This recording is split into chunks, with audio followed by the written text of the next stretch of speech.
Это Саня. Салют. Он оператор. Ты, по нему, в принципе, сразу понятно. Пойдем, я тебе сразу все покажу сначала, как все устроено. Ты находишься на территории компании Кодзама.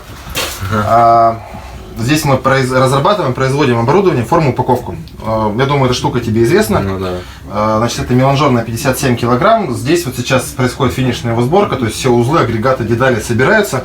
И, ну, собственно, все дальше он на упаковку и на продажу пойдет. Это, кстати, вот наши... Это под заказ или это как вот как тесты и потом сразу подается? Нет, мы, в принципе, все работаем на склад. То есть мы разрабатываем, придумываем, создаем свой опытный образец. Тестируем его, если понимаем все ок, то отправляем его на, ну, заказываем уже какую-то партию деталей, производим, на складе держим и стараемся продавать клиентам уже готовые вещи со склада. Ну, правда, не везде, не всегда так получается, но в целом там какие-то позиции, которые у нас давно уже продаются, там какие-то ванны с колесными миксерами, мы уже давно их просто на склад, и там по ним, как правило, вообще проблем нет. То есть клиент позвонил, и он сразу может купить. Потом у нас еще есть сварочный участок. Вот. Вот здесь ты видишь раму для меланжера, то есть она вот здесь сейчас вот по сварке была, все шовчики.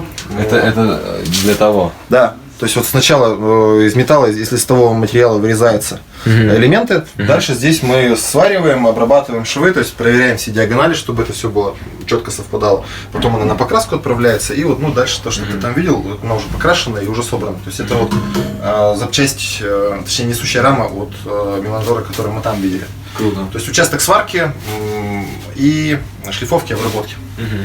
Пойдем дальше. Здесь участок фрезерной обработки и токарной обработки. Фрезерный станок. Здесь токарные работы. И, ну, и вообще в целом, то есть мы стремимся к тому, чтобы производить максимальное количество деталей самостоятельно.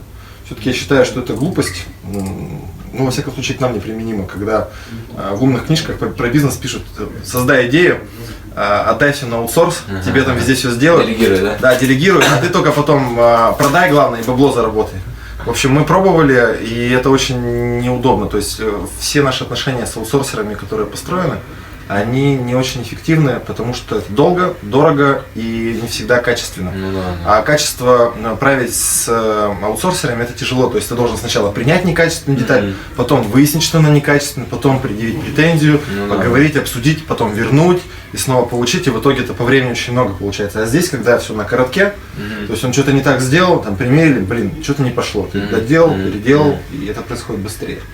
Так что стратегия у нас наращивать собственные технологии и мощности и быть максимально независимыми. Здесь, ну вот там вот вход, да, и оттуда поступает металл, там прокат какой-то, трубы, стержни, там еще какие-то вещи. И на этой пиле он раскраивается на заготовке, на ленточной пиле разрезается. Здесь простые работы по сверловке происходят, чтобы тут станок не загружать. Ну, здесь какие-то просто элементарные операции происходят. Ну вот, например, там опорные стойки, да, ну, фрезерный станок для такого отверстия занимать не очень целесообразно, а сверлильный станок, как получается, он сам по себе более дешевый. Как ты это все осваивал? У тебя какое-то образование было? Нет. Сам опытно? Как ты осваивал кондитерское дело? Не, ну я сначала сам, но потом я уехал во Францию учиться. Ну, здесь примерно точно так же, то есть ты сначала берешь, делаешь, потом у тебя возникают вопросы, ты идешь учишься, потом возникают еще более сложные вопросы, ты ищешь других экспертов, спрашиваешь у них. Ты ведь когда поучился во Франции, ты же тоже не набрал потолок компетенции, предел. Процесс этот происходит постоянно. Конечно. Он вообще не останавливается. И здесь точно так же, ты просто когда берешься за дело, ну и все, дальше, хочешь не хочешь, топор подскажет, как рубить. Не, это само собой. Значит, здесь уже другой процесс происходит, здесь производство формочек. Значит, 3D-моделер в соседней комнатке за компом моделирует модельку. Вот, дальше эта моделька отправляется вот на этот станок. И вот он, фреза у него стоит, и он как бы двигается по координатам по трем и вырезает вот этой вот хреновиной вот эту модель. Круто. Вот. Она, в свою очередь, становится мастер-моделью для будущей формы. После этого она попадает на этот станок. Смысл его заключается в том, что моделька укладывается, ну, это то, что ты видел. Да. Здесь устанавливается пленка, как листовой материал, сюда пленка кладется. Это существующий аппарат или это самодельный? Самодельный. Вот, в общем, вот здесь происходит производство формочек. Слушай, как у тебя команда подбиралась? Долго. Как-то сам Долго. Или это Нет, всё-таки кооператив друзей, или... Нет, это Headhunter, Авито и очень долго. И никаких вариантов. То есть, вот про друзей, если да, ты спросил, друзья это Не для бизнеса? не самая лучшая история. Очень сложно из друзей собрать рабочую команду. На самом деле, ты же друзей не оцениваешь по деловым качествам. Ну да, не, я, конечно, Ты их чисто по-человечески, как бы по-компанейски, ты с ним проводишь просто время. Но... Не, это само собой. У вас просто такая дружеская атмосфера здесь уютная, приятная, ну атмосфера, что кажется, что вы близкие друзья. Вот поэтому я спросил. Это уже потом. Сначала работа, а потом уже все остальное. У нас действительно так получается, но это не основывается изначально. Ну, я понял. То есть она после перетекает. А до этого сначала нужно все-таки какие-то свои качества и навыки проявить. Согласен. Вот, так что здесь происходит моделирование, ну, в общем, второй этаж основной формовки. Вот, и еще лазерный станок. И мы, в свою очередь, на нем производим в основном упаковку для нашего оборудования. Это видно, да, сразу очень круто. под что эта упаковка сделана. Да, кстати, ты знаешь, вот мы знали об этом, но не ожидали, что это даст такой эффект, когда люди стали получать наше оборудование не просто в непонятных картонных упаковках, а вот в таких вот деревянных с гравировками, то мы получили кучу отзывов. Кучу отзывов на тему, блин, чуваки, крутая упаковка, вообще класс, супер. То есть люди оценили прежде всего даже не само оборудование, а сам кайф распаковки. Оказалось, что это действительно для большого количества людей это очень важно. Ну, плюс я так понимаю, что это не очень дорого, но в то же время эффектно. Или... Относительно, ну все относительно, то есть, знаешь, ну его же надо купить, но купить это не самое глобальное надо, чтобы с ним кто-то работал. То есть должен быть человек, который понимает, что делает, он должен спроектировать упаковку, запустить, положить. То есть это ресурсоемко все. То есть не сказать, что это прям дорого было, но... Слушай, ну это оборудование здесь стояло, и ты его закупал, все покупали. Ну вот это купили, это просто китайский лазер. Он, в принципе, не очень дорогой, что-то 1400 где-то стоит. Вот, в общем, здесь, в этом помещении мы производим формы и оборудование. Вот здесь ассортимент коробок, которые мы производим. Мы используем только ламинированный картон. И у нас раз, два, три, 4 цвета. Золотой, белый, крафт и черный. Ну, не сказать, что прям это мы выбирали, это просто, скажем так, поставщик какой картон может нам поставить, тот мы используем. И позиция использования ламинированного картона, она достаточно такая, ну, жесткая для нас, потому что проблема у упаковки из другого картона для ремесленников заключается в том, что если трюфель, например, положил в такую коробку, какао с него стряхлось, или там руки немножко с какао ты задел, и она у тебя вся покрасилась, и потом уже отмываешь, она уже стрёмно становится. А с ламинацией все четко. Здесь менеджмент сидит, и, ну, короче, здесь мозги. Слушай, ну а сколько у вас в штате-то? В целом, на сегодняшний день человек 15, наверное, есть. В общем, будем считать, что 15. Прикольно. В общем, Саня проектирует. И вот, кстати говоря, тот прибор, о котором мы с тобой когда-то там... Да. 2 там, или сколько уже, 3 года тому назад как-то говорили.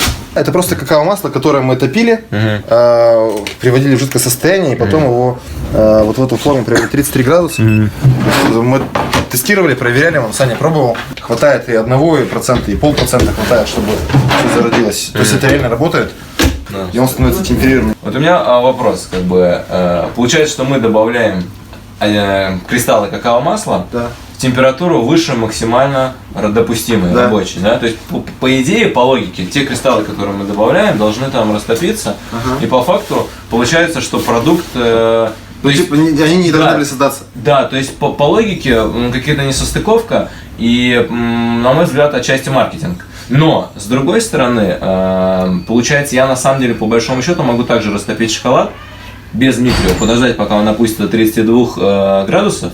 Если будет шанс, что какой-то шоколад опустится ниже 27 градусов, ну, температура кристаллизации, я эти кристаллы внесу в шоколад, начну активно двигать, да, чтобы распространить, создавать кристаллическую решетку, то мой шоколад тоже будет по факту темперирован. Слушай, ты сейчас одновременно прав и не совсем прав.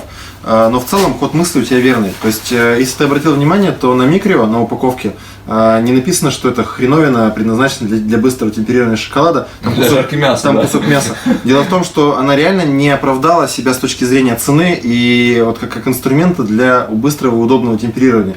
По двум причинам. Во-первых, это стоит бабла нормально, то есть это какао-масло. Ну да, я понимаю. Космических денег стоит по отношению к какао-маслу там, в другой форме. А второй нюанс, там действительно вот нужно добавить его при 35, и там в чем прикол-то? Ты, во-первых, когда добавляешь его, ты добавляешь не только кристаллы какао-масла, ты добавляешь холодные кристаллы масла. То есть поэтому первое, что происходит, это вот этот объем, который прохладного масла, попадая в массу, он температуру снижает. Ну, такой момент. 1%, ну сколько он? Слушай, он немного, но тем не менее снижает. Ну, когда ты его блендером понимаешь, ты опять подогреваешь, по сути, шоколад. И это тоже верно. Хотя, кстати, я вот микро пользовался, я блендером не подогревал. Я вот именно, я, кстати, не при 35, я при 34 и чуть-чуть вот пониже 33, еще меньше микро. Но самая главная проблема микро, как раз вот блендер, то, что нужен. То есть, если ты его ввел не через сито или плохо промешал, то вот эти вот кристаллики там и плавают, и от них толку мало. И все эти неудобства, цена плюс неудобства его введения привели к тому, что микро не зарекомендовал себя как качественный инструмент в том сегменте, где нужно темперировать. Проблема с ним.